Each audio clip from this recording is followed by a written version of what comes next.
नमस्ते दोस्तों। BSF head constable ministerial में क्लर्किकल जो एप्टीट्यूड का जो आपका पेपर होता है, वो पेपर में कौन कौन से क्वेश्चन आते हैं कई लोग को नहीं पता है। तो मैं आपको रियल जो पेपर है बीएसएफ हेड कांस्टेबल मिनिस्ट्रियल का जो एग्जाम हुआ था उसका जो रियल का पेपर है वो मैं आपको दिखाने वाला हूँ पूरा आंसर की। ठीक है, हेड कांस्टेबल मिनिस्ट्रियल बीएसएफ 2023 का जो आपका एग्जाम हुआ था, तो क्लर्किकल एप्टीट्यूड में कैसे प्रश्न पूछे जाते हैं, क्योंकि आप सबको पता है कि फिजिकल में लगभग 50% कैंडिडेट ही पास हो रहे हैं, तो इस बार सिलेक्शन लेना बहुत ही आसान है। तो जिसका फिजिकल कंप्लीट हो गया है वो आप पेपर में लग जाओ। ठीक है, तो देखो कैसा पेपर पूछते हैं। ठीक है, तो केवल मैं आपको यहाँ क्लर्किकल एप्टीट्यूड का पेपर बताने वाला हूँ, तो ये आप देख सकते हो। तो देखते हैं कैसे प्रश्न आपका क्लर्किकल एप्टीट्यूड में रहते हैं। तो देखो, इसमें ये आपका रीजनिंग वाला प्रश्न है। ठीक है, कौन सा प्रश्न है? रीजनिंग ही आपका है क्लर्किकल एप्टीट्यूड में। ठीक है, ऐसे प्रश्न आपका पूछे जाते हैं। 5 नंबर का इसमें इंग्लिश पूछा जाता है। क्या पूछा जाता है? इंग्लिश पूछा जाता है। देखो मैं दिखाता हूँ, आप कहोगे कि इंग्लिश कहाँ पूछा जाता है, इसमें तो हिंदी है, तो मैं आपको दिखाता हूँ। ठीक है, क्लर्किकल एप्टीट्यूड में ही 5 नंबर का आपका इंग्लिश पूछ लेता है वो। ठीक है, तो मैं इसको सॉल्व नहीं कराने वाला हूँ, बेसिकली मैं आपको बताने वाला हूँ। सॉल्व करवा दूंगा लेकिन अभी नहीं करवाने वाला हूँ, आपको केवल पेपर दिखाऊंगा। तो ये जो क्वेश्चन है ये भी आपका रीजनिंग का है। ठीक है, ये इंग्लिश का नहीं है। ठीक है, लेकिन ये आपका कैसे सॉल्व करना है ये पता नहीं तो बता देता हूँ। खैर, इसमें ऐसे काट काट के सॉल्व करते हैं, क्रमानुसार लगाना होता है। ठीक है, ये आपका सीरीज वाला प्रश्न है। आगे चलेंगे। देखो ये है आपका, देखो ये है आपका इंग्लिश वाला प्रश्न। ठीक है, जो आपका पैराजम्बल जिसको हम बोलते हैं, PQRS जिसको हम बोलते हैं, वही वाला क्वेश्चन है ये।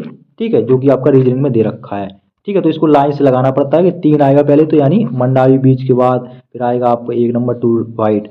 ठीक है, तो ये आपका PQRS का एक क्वेश्चन हो गया। ठीक है, तो इंग्लिश का क्वेश्चन भी पूछ जाता है। देखो ये क्वेश्चन आपका स्पोर्टिंग एरर मान लो या फिल इन द ब्लैंक्स का मान लो। ठीक है, उसने बोला है ऑन के स्थान पर, ये जो ऑन लिखा है ना, ऑन माने होता पर, तो ऑन के स्थान पर कौन सा आपका विकल्प आएगा? तो ऑन के स्थान पर आपका इनटू आएगा, ऑफ आएगा, ये वाला ऑफ आएगा, टू आएगा।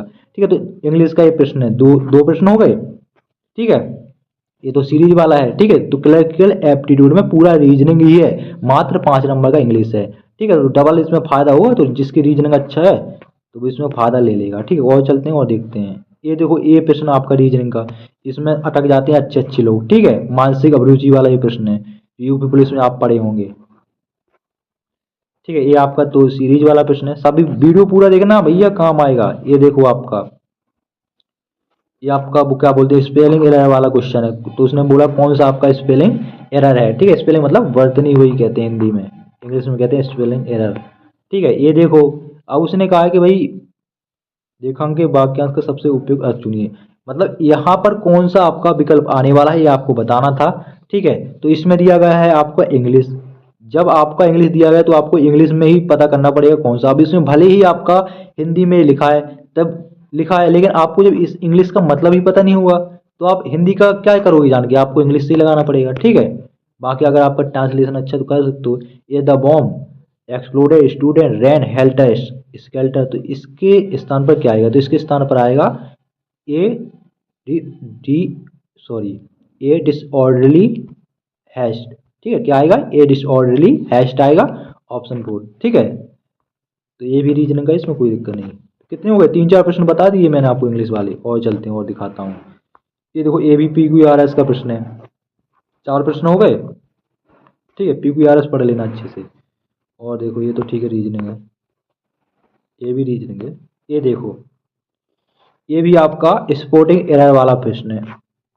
ठीक है, तो 5 प्रश्न आपका केवल किससे पूछ रहा है? इंग्लिश से पूछ रहा है, तो इंग्लिश भी आपको पढ़ना है। तो यही होता है भाई, पुराने ये भी इंग्लिश का मान सकते हैं, रीजनिंग का भी है, रीजनिंग में भी है, इंग्लिश में भी ये पूछते हैं। ठीक है, तो आपका ये मान के रखो कि भैया आपका पुराना पेपर जरूर देखो कि कैसे प्रश्न पूछे जाते हैं, नहीं तो पता ही नहीं है भैया क्लर्किकल एप्टीट्यूड में क्या पूछा जाता है, पढ़ने में लगे हो वही उसमें ये कहीं कहीं पढ़ाते ना, ये एड्रेस आ गया है, फिर एड्रेस को ऐसे लगाते हैं वैसे लगाते हैं, तो एड्रेस वैड्रेस वाले इसमें क्वेश्चन नहीं है। ठीक है, अब आगे क्या है? आगे लास्ट का प्रश्न ये है डॉक्टर साहब। ठीक है, ये भी रीजनिंग का, तो 5 नंबर एक कंप्यूटर का है।